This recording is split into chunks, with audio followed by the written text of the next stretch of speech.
like any business, there are pros and cons, and that is the same when it comes to a microbakery. I know online we see these romanticized microbakeries, the most beautiful things, women in these flowy dresses making sourdough, and it all just looks so peaceful and beautiful, which it is, but it's also a business.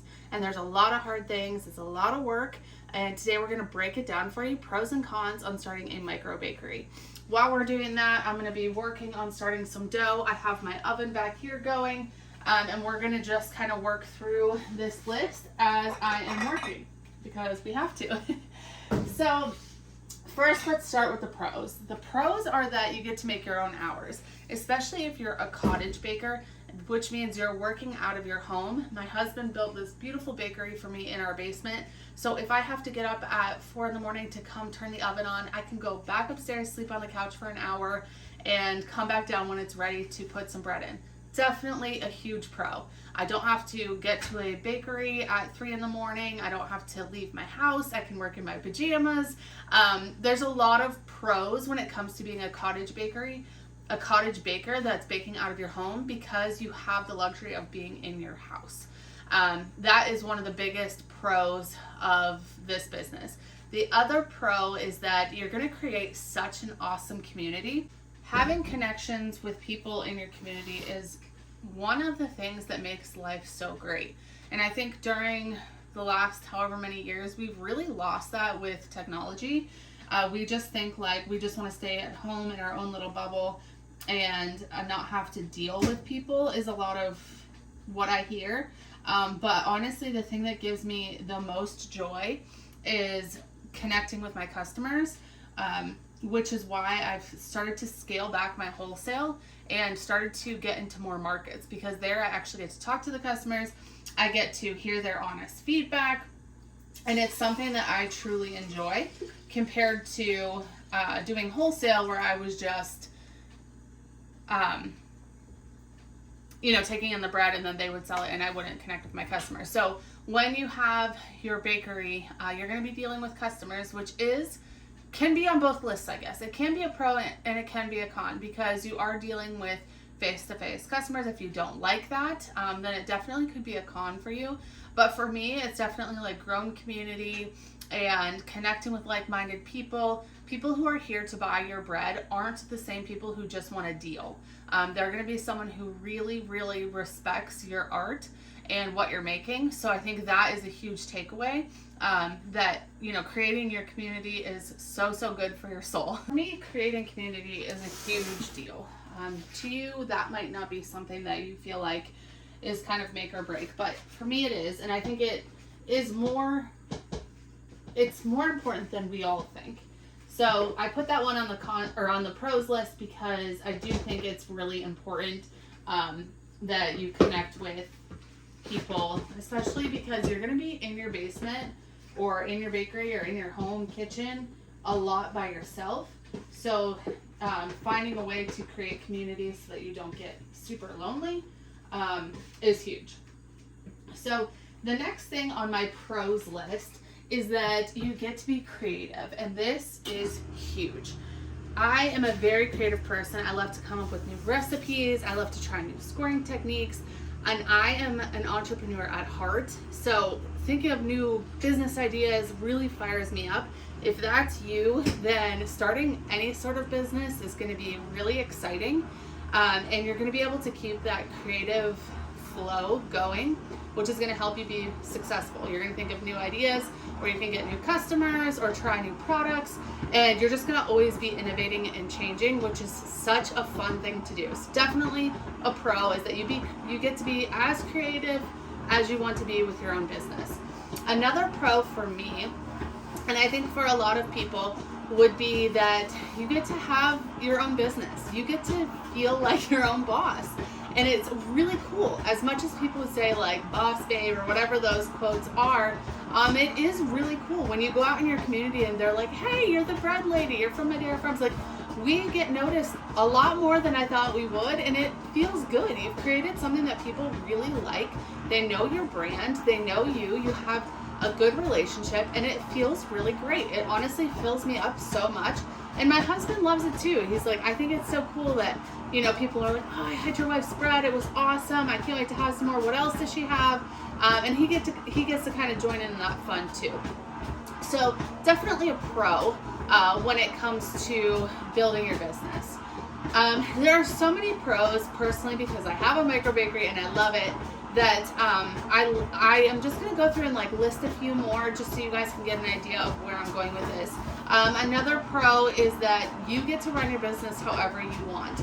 Yes, there are regulations that you need to go by, but that's just kind of a guideline. If you want to boost up production as much as you want, or you want to pull back for a little bit, you get to control all of that. No one's telling you have to meet any specific metric. And life before a microbakery for me was very much metric based.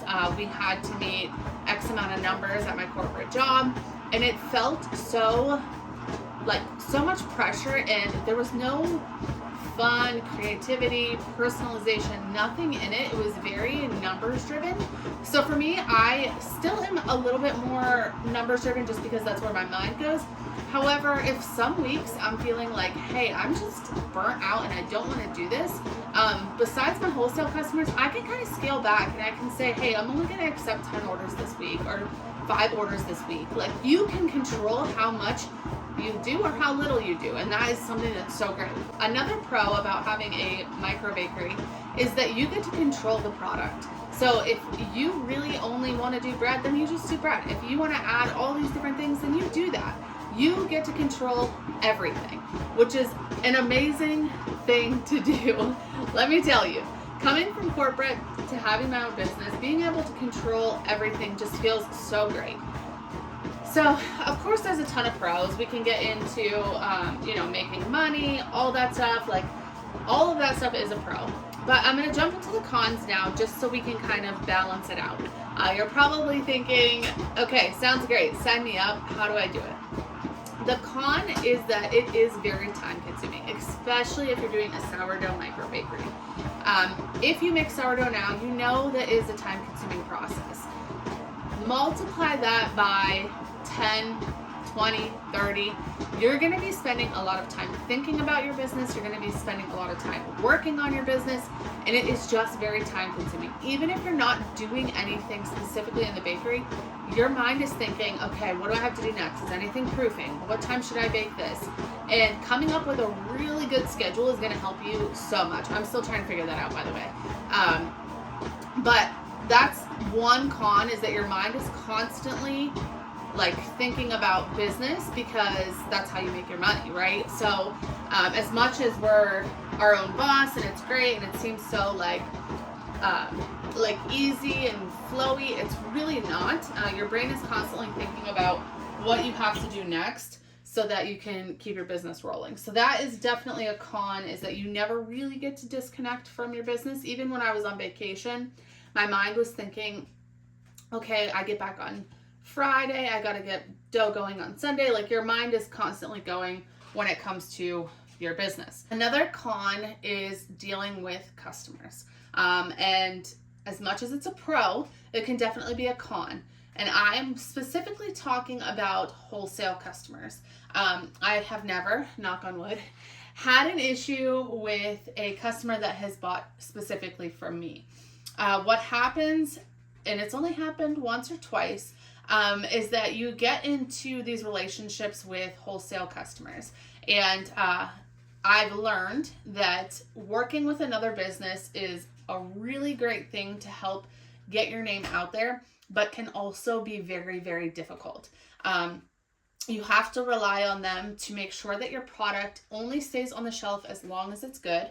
And that can be very hard for other businesses, because they want to extend the life of the product even past when you might say that it's good. And the reason I'm telling you this is because I've been there, right? I've had multiple wholesale relationships that have not been the best. And you live and you learn, and you start to become very aware of what can work for you and your schedule and what can't. So I'm just going to jump into this a little bit more, because I know a lot of people don't go straight into wholesale from the beginning, and I didn't either.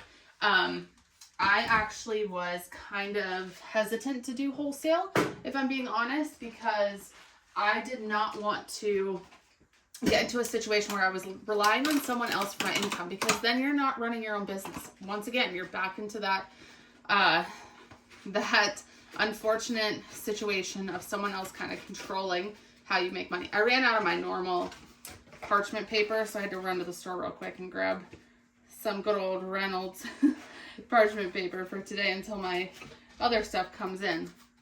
But that's just one thing where if you're trying to start a business and wholesale sounds great, just keep in mind that you are going to have to be kind of at their beck and call when it comes to getting them the product that they want.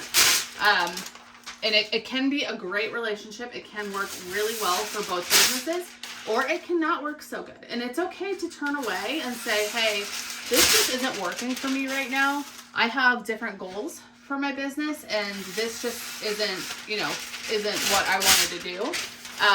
And that is perfectly fine. Honestly, I think it's better to do that than to just keep doing it and be miserable, because I've done that too. All right, so this is not my normal setup, that's for sure, but we're just going with it. This is just what we have to do sometimes. All right, so I gotta get some bread in the oven. So again, when it comes to wholesale, you just got to really know what you're getting yourself into and be willing to, walk away if it's not something that is suiting you and your business. All right, so another con is you are going to have to make some sacrifices. When it comes to running a sourdough microbakery, it's not going to just always fall when you want it to happen. You're going to have to make sacrifices, especially if you're going to be doing farmers markets. There's going to be weekends involved. There's going to be nights involved. And you're just going to have to, unfortunately, do it sometimes. One of the biggest cons, personally for me, especially if you're a parent, is that you're going to run into having to miss some of the kids' stuff. I am a huge culprit, or I don't know how you want to say it. I carry a lot of mom guilt, and I shouldn't. I'm running a business, and it is successful, and if I didn't do this, I would have to work a corporate job, and I would never be around. So I try and give myself as much grace as possible, but you're going to run into times when I need to grab another. When you feel guilty because you are running a microbakery and you're not going to be able to do all the things that you want to do, right? You're going to have to make some sacrifices. You're going to have to stay up late some nights to get things done, and sometimes it's going to feel really hard, but it is totally worth it as long as you can see in the future where you're going. You have to make very clear goals, so that when things do get challenging, you can look back and say, like, this is my goal. I just have to get over this hurdle, and then we can move on. Another con is that it's very lonely. Very, very lonely. So I am working down here by myself early in the morning, late at night, kind of squeezing it in whenever I can. Right now, we're just kind of in the thick of it with 2 little ones, so it makes it a little bit more challenging, but you just have to squeeze in the work when you can. And that might mean that instead of going on a play date on, like today, a few friends asked if I wanted to go take the kids on a play date, but I have a lot of work to do. So unfortunately, like, I have to miss out on going to do some fun things to make sure that the job is getting done. So there's definitely going to be sacrifices, but as long as you can keep it balanced, I think that is the goal.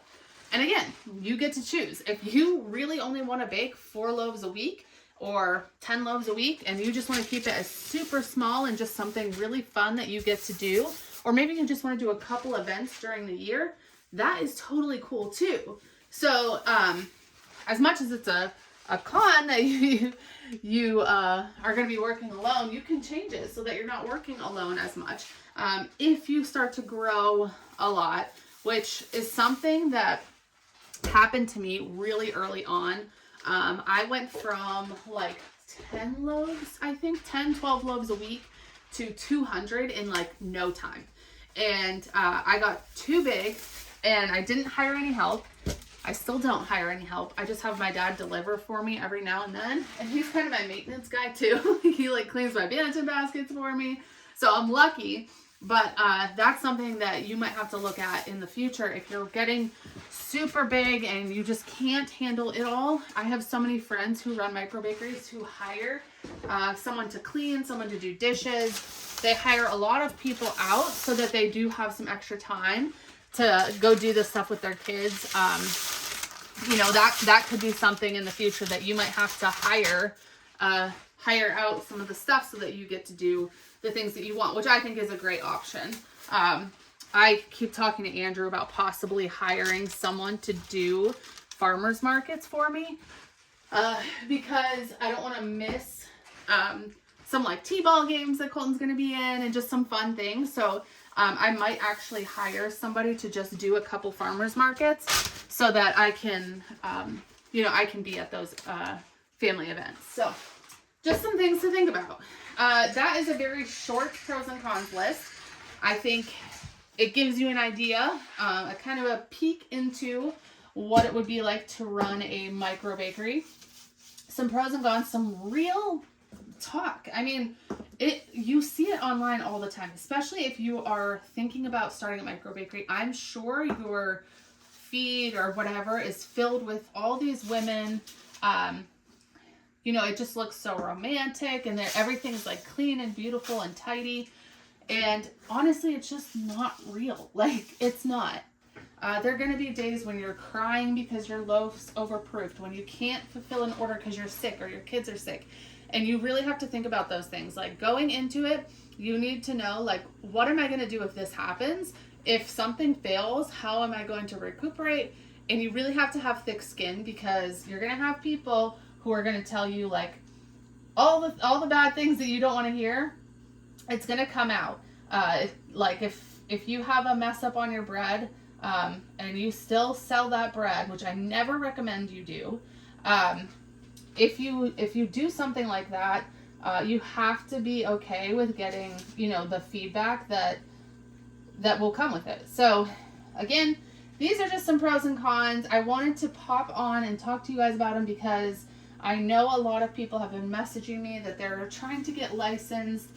They just don't know if it's the right move, if they should do it, if they should just bake with their family, if they should just share what they know online.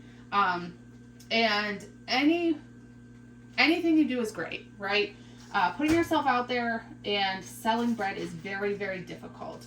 I personally struggled the first couple of months because I felt like imposter syndrome. I'm like, why would people buy bread from me? You know, we all go through it. It's not just me, it's everybody. But you just have to know, like, you have to know your business and you have to know what your goals are. And I hope this video really opened your eyes to some pros and cons that maybe you hadn't thought about before, where, you know, your schedule is definitely going to be something that's so good. I get asked all the time, like, when are you going to open an actual, like, bakery? I think it would be such a cool thing. And my answer is not now. I have a really cushy thing going on right now. Like I said, if I wanted to, I can cook in my pajamas. I can just come down whenever I want. I don't have to run to a location. I don't have to be anywhere. I don't have to have an open sign. Like, I get to do my own thing. I get to go to farmers markets that I want to. And I think that is a really great step if you're thinking about doing a sourdough bakery, to just do a microbakery. Get yourself familiar with what the process is and then go from there. I keep telling my husband that maybe in the future, once the kids get older,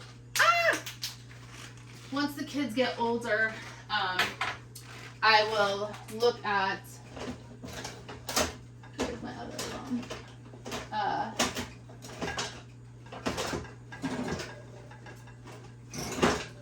Once my kids get older, I will look at starting an actual bakery, maybe open a location. But for right now, this just works so good for my family. And I think if you're on the fence about it, definitely do it. There's nothing bad that's going to come out of it. It's not expensive to start, especially if you're not buying any equipment and you're just going to do it in your home kitchen. You really don't have to buy much except maybe a few Banneton baskets and some flour and the ingredients. So I hope this video really explains a little bit more behind the scenes of pros and cons when it comes to starting a micro bakery. If you have your own pros and cons, drop them in the comments. I'd love to hear what your thoughts are. If you're thinking about starting a micro bakery and you're kind of struggling to find like any information, shoot me a question. Definitely happy to help. I will put my email in the description. Anything else, just leave it in the comments. Don't forget to hit that subscribe button. Like this video, share it with friends. If you have a friend who is an awesome sourdough baker and you think they need to start a micro bakery, send this video to them. I will catch you in the next one. Bye, guys.